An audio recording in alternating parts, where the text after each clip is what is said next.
Bonjour à tous et bienvenue sur Synapse, la chaîne qui vous parle de ce qu'il se passe dans la tête de votre chien. Aujourd'hui, nous allons parler d'un des 4 axes comportementaux dont on a déjà évoqué les noms dans une autre vidéo, celui des autocontrôles. Les autocontrôles représentent l'ensemble des processus impliqués dans la capacité à contrôler ses propres comportements ainsi que ses émotions. Ils interviennent aussi dans le processus de prise de décision. Ils permettent en quelque sorte de réfléchir avant d'agir. Les autocontrôles résultent de l'équilibre entre les processus d'activation et d'inhibition. Pour comprendre ce qui se cache derrière cette notion d'autocontrôle, il nous faut d'abord faire le point sur la motivation. La motivation est un système qui concerne l'engagement dans l'action, étroitement lié au circuit du plaisir et de la récompense. L'engagement dans l'action ne dépend pas que de la motivation, il dépend aussi de l'homéostasie sensorielle d'un individu. On le rappelle, cette homéostasie sensorielle définit le seuil des stimulations auxquelles l'individu réagit et l'intensité avec laquelle il réagit. Une stimulation de trop faible intensité ne déclenche aucun comportement. Elle ne semble pas perçue par le système attentionnel et le système motivationnel ne se met pas en marche. A l'inverse, une stimulation élevée qui dépasse le seuil d'homéostasie sensorielle produit une réaction de haute intensité qui échappe au contrôle du cortex préfrontal.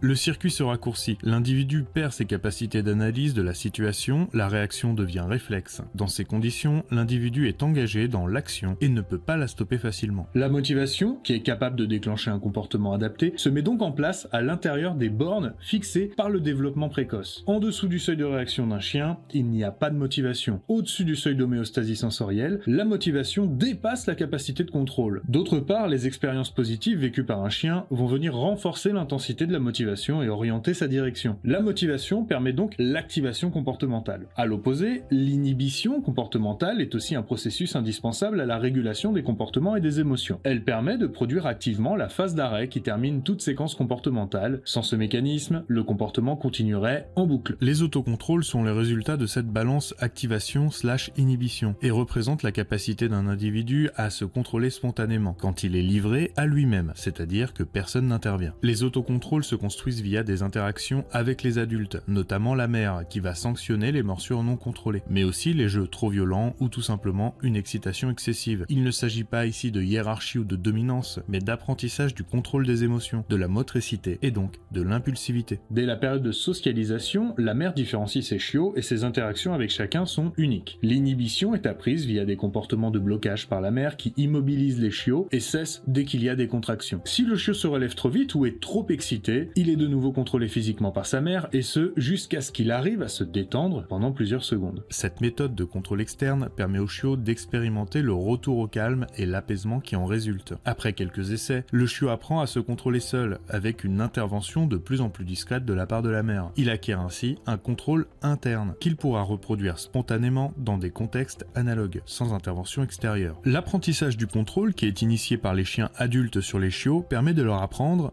l'inhibition locomotrice, c'est-à-dire la capacité à contrôler ses mouvements de façon à ne pas blesser les partenaires lors des interactions, mais aussi 2, l'inhibition de la morsure, c'est-à-dire la capacité à contrôler la force de sa mâchoire et de sa morsure. Le jeu est un vecteur d'apprentissage important à cette période, mais à condition qu'il se déroule sous le contrôle d'un chien adulte. Le plus souvent, ce sera la mère, mais ce contrôle peut être aussi fait par n'importe quel adulte du groupe. Faisons un petit focus sur l'acquisition de la morsure contrôlée par le chiot. Lorsque le chiot grandit, et jusqu'à la fin de la période de la puberté, les capacités d'inhibition de son cortex préfrontal se développe. Cette capacité d'inhibition lui permet de contrôler sa locomotion, sa morsure, mais aussi de maîtriser ses émotions, de tolérer la frustration, de contenir ses excès de joie et d'excitation. En ce qui concerne le contrôle de la morsure, le chiot apprend d'abord à relâcher la pression en réponse aux cris aigus de ses frères et sœurs ou à l'intervention active de sa mère qui réagit aux cris des chiots. Cette capacité doit être acquise en fin de période de socialisation, donc vers 3 mois à peu près. Même si à ce stade, le chiot recommence généralement à mordiller très vite après avoir été interrompu. L'important est qu'il s'arrête dès qu'un stimulus disruptif est émis. Il va ensuite affiner ce niveau de contrôle pendant la période juvénile, à la fin de laquelle les prises en gueule doivent être complètement indolores, même lorsqu'elles se produisent dans des situations de forte excitation. Ainsi, le contrôle de la morsure s'apprend en 2 temps, capacité d'interruption, puis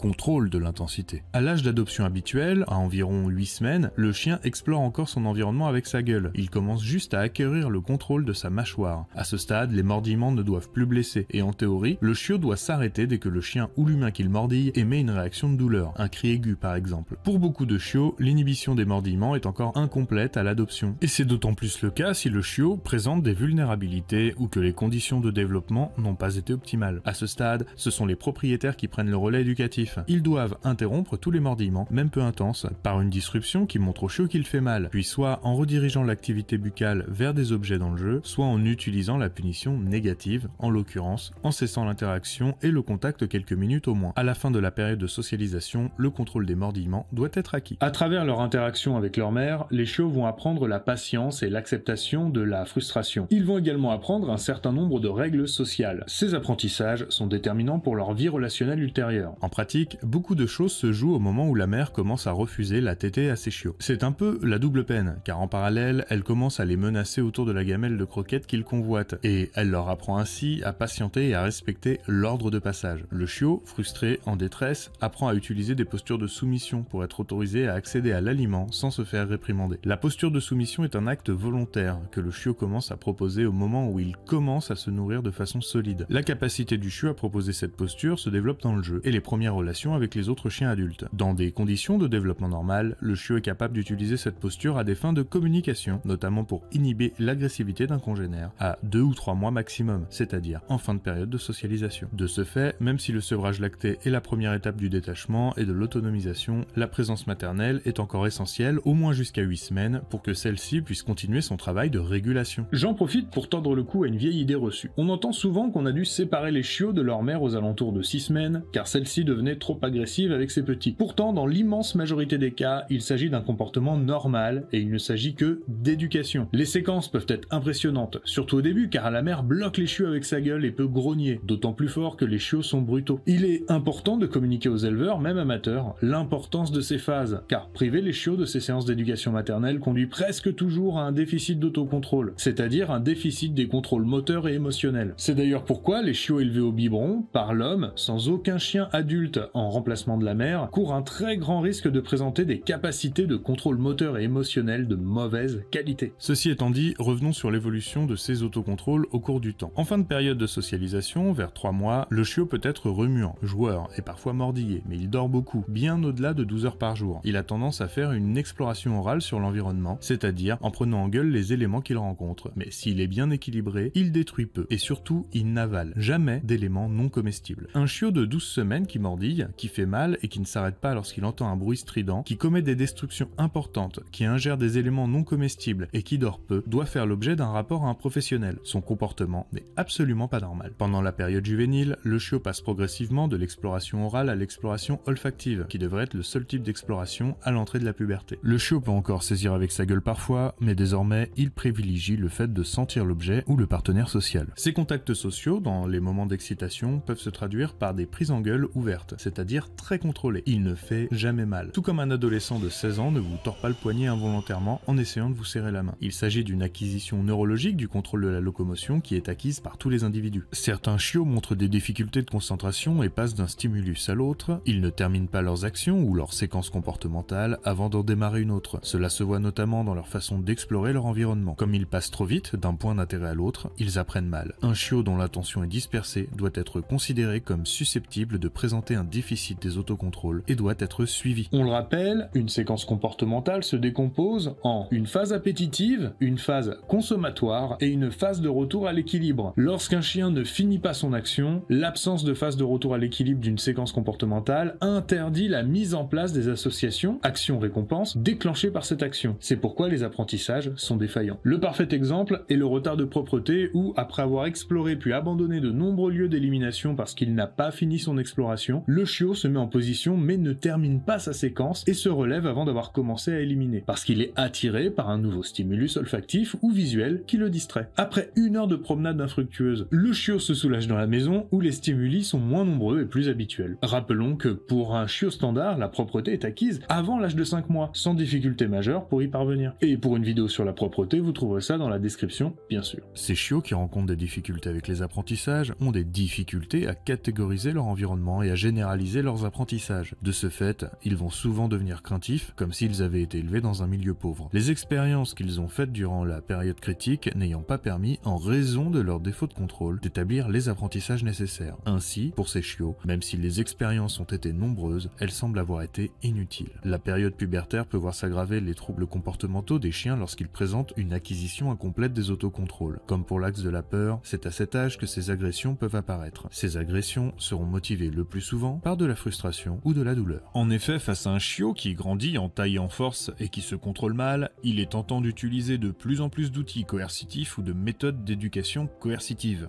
Hélas, dans ces cas-là, cela encourage le chien qui a déjà du mal à se contrôler à répondre avec une intensité encore plus élevée. C'est exactement ce qu'il se passe pour ces chiens débordants. On utilise une escalade de méthodes de plus en plus brutales pour tenter de stopper l'inarrêtable, avec en plus la sensation qu'il le fait exprès, alors qu'il ne peut simplement pas faire autrement. Tout ceci mène à une escalade symétrique, qui va inexorablement aggraver l'état du chien et dégrader sa relation avec la famille. Cette dégradation de la relation est le premier motif d'abandon ou d'euthanasie. Les méthodes coercitives augmentent la probabilité d'apparition d'agression et d'état anxieux, eux-mêmes responsables d'abandon ou d'euthanasie. Le cercle vicieux s'installe et oui, il est logique que face à un tel chien, la situation soit décourageante ou se dégrade vite. Prenons exemple typique d'un chien adolescent dont l'éducation est laborieuse et qui a tendance à ne pas respecter les règles sociales, que ce soit avec les autres chiens ou les membres de la famille. Il ne le fait pas par défi, mais par excès d'enthousiasme, par incapacité à contrôler sa motricité, ou parce qu'il ne supporte pas la frustration. Autrement dit, il le fait parce que son cortex préfrontal n'a pas une inhibition suffisante pour contrôler ses réactions motrices et ses émotions. Son comportement est trop impulsif et il sera souvent désigné par les propriétaires ou les éducateurs comme dominant, têtu, désobéissant. Or, il ne s'agit pas d'une défiance de l'autorité, mais bien d'une incapacité à réfléchir avant d'agir. Une étude de 2018 réalisée sur des chiens atteints d'un syndrome HSHA, donc impulsif ou compulsif, a montré qu'en moyenne, leurs propriétaires consultent vers l'âge d'1 an, quand ils sont déjà tellement à bout que plus de la moitié d'entre eux déclarent avoir pensé à l'abandon ou l'euthanasie si une solution rapide n'était pas trouvée. Alors si vous avez un doute et que vous pensez que votre chien peut présenter ce type de problème, n'hésitez pas à demander l'avis d'un vétérinaire spécialisé en médecine du comportement. Si le chien entre dans une période adulte avec de bons autocontrôles, ils resteront stables jusqu'à la phase de sénescence quand ils deviennent vieux. A l'inverse, si les autocontrôles ne sont pas complètement acquis, ils viendront imprégner tous les comportements du chien qui réagira trop vite ou trop fort dans certains contextes. Par exemple, exposé à un stimulus phobogène, c'est-à-dire qui déclenche de la peur, le chien peut plus rapidement développer des phobies dont l'expression peut être très productive, avec agression, aboiement ou destruction par exemple. Ces chiens peuvent aussi rapidement basculer dans l'agressivité dans certaines situations de frustration, comme la contention au cours d'un soin vétérinaire. La phobie du vétérinaire est classique chez les chiens qui manquent d'autocontrôle. Elle est déclenchée par le fait d'être tenus fortement alors qu'ils ne peuvent pas le supporter, et bien souvent, les réactions de défense sont violentes et rapidement très ancrées. Et voilà, cette vidéo sur les autocontrôles et son évolution au cours du temps est terminée. J'espère que vous avez appris des choses dans cette vidéo, et si c'est le cas, qu'est-ce qu'on dit ? Et à la semaine prochaine.